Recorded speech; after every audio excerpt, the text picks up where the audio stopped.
Okay, welcome back. Hopefully you've had an opportunity to go into My Places and add an image, and you've also been able to investigate and found a really good KMZ either by going to the Google Earth community or by looking underneath advanced search of Google.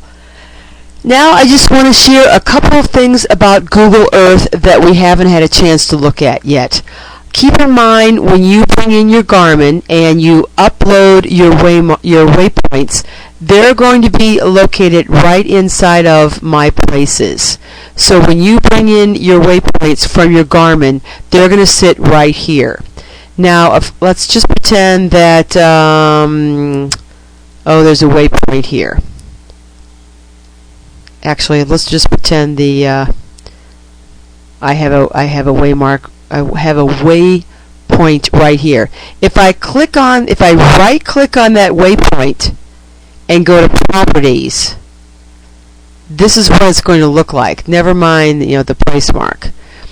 You can add, this will be your waypoint. Let's just say waypoint 134.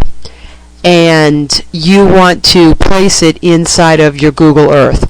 So you're going to take the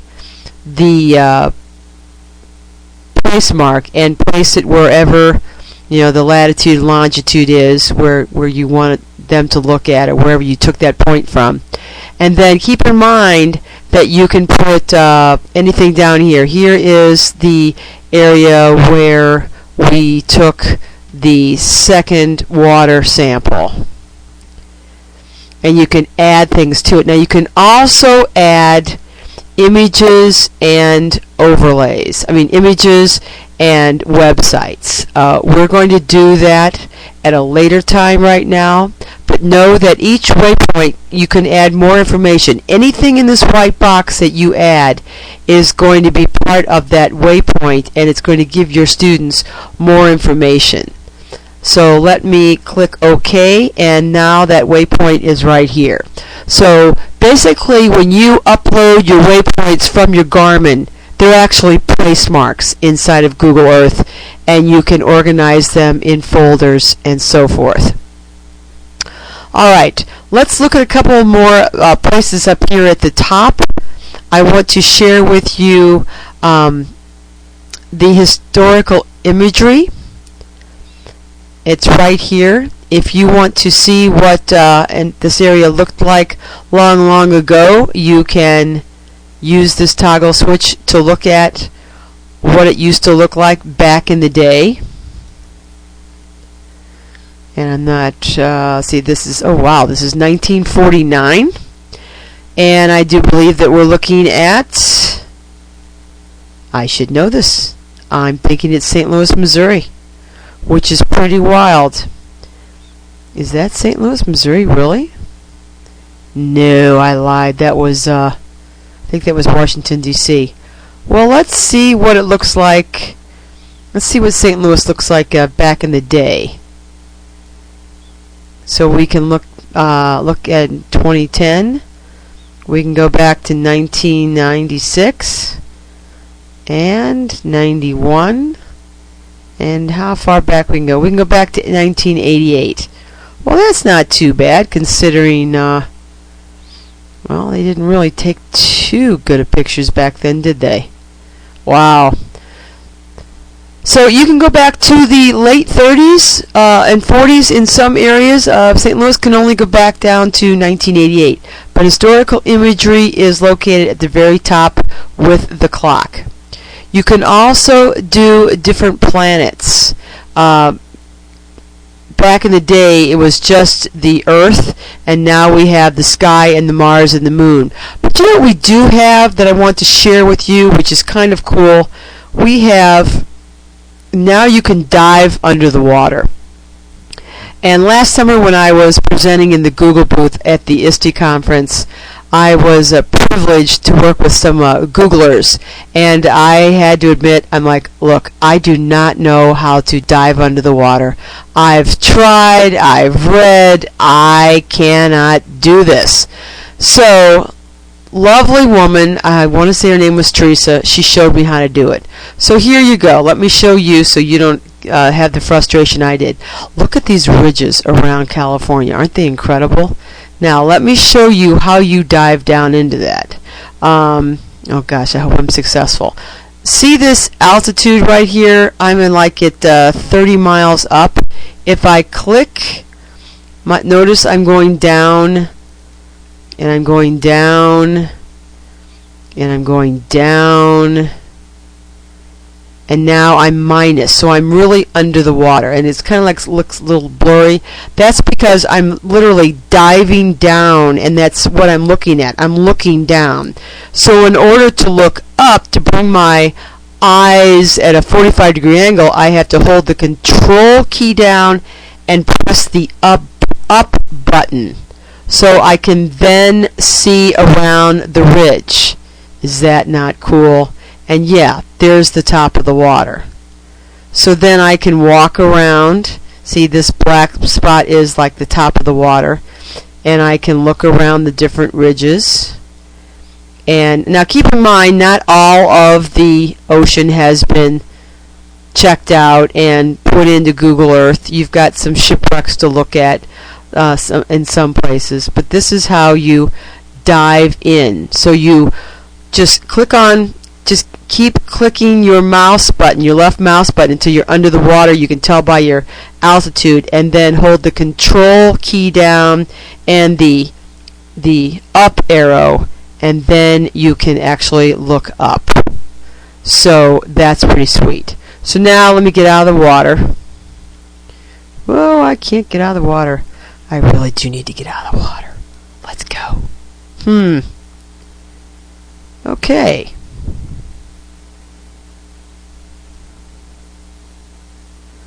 I'm pretty darn deep. Alright. So now I'm going to get out of the water. Oh, bye-bye water. That was fun.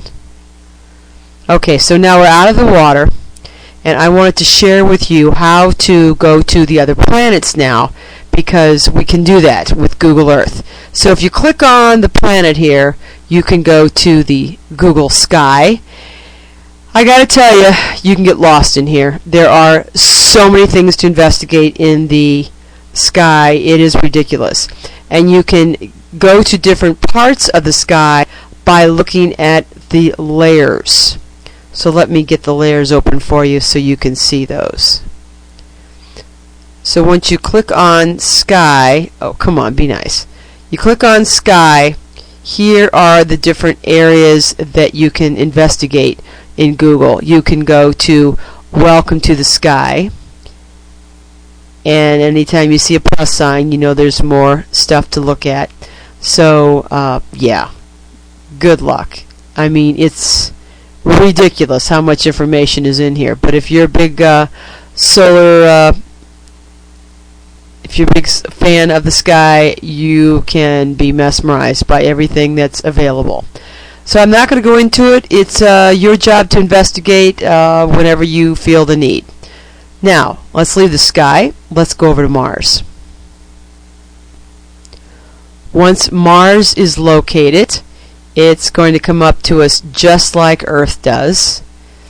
And you can see that different areas. We've got maps. Come on, click on that plus sign. We've got maps. We've got spacecraft imagery. We have got live from Mars. We've got guided tours. And the guided tour is really cool. I like the one by Bill Nye. So you can definitely check that out when you want. And you can also have the Mars rotate just like the Earth. And then you can go down and look at it and really investigate some of it. And yeah, there's pictures. So if you want to click on the pictures, some of these pictures are like actually taken like yesterday, and they're posted. So don't be surprised if you run across a picture that was just taken, last week, 2 days ago. This one was put in, oh, good night, 3 years ago. But you can definitely find some really cool pictures about Mars.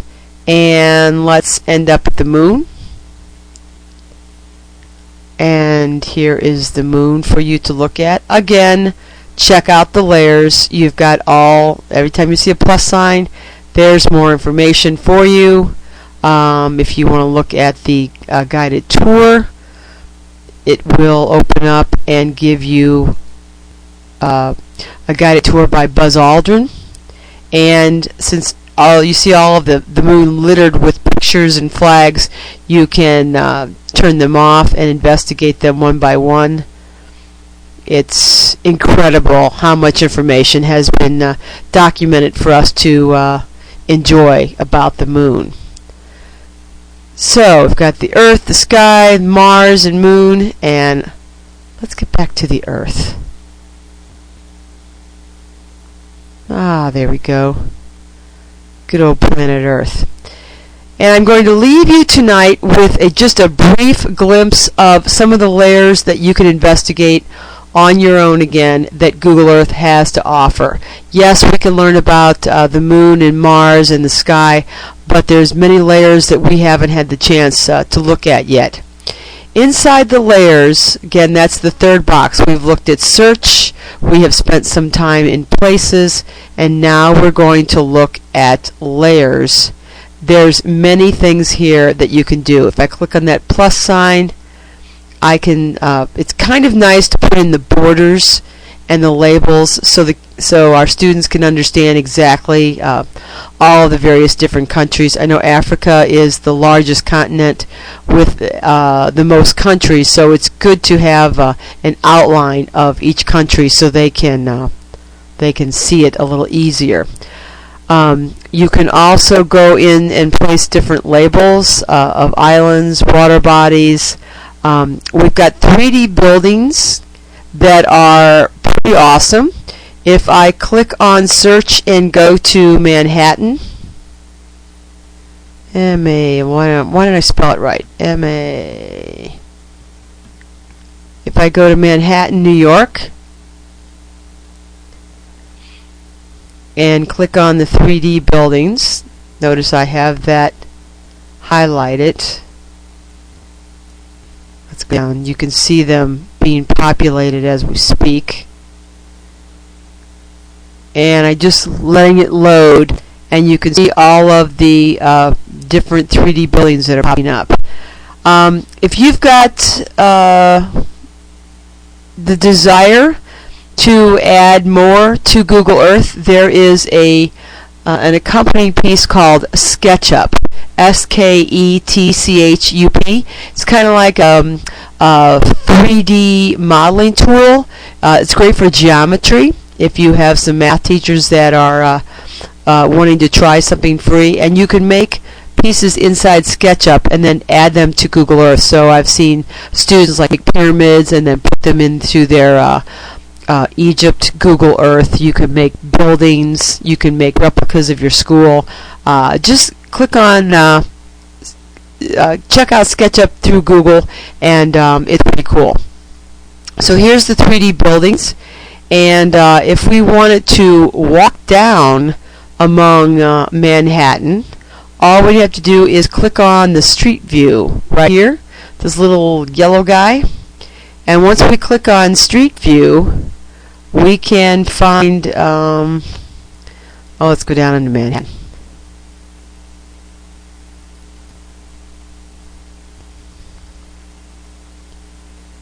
And come on.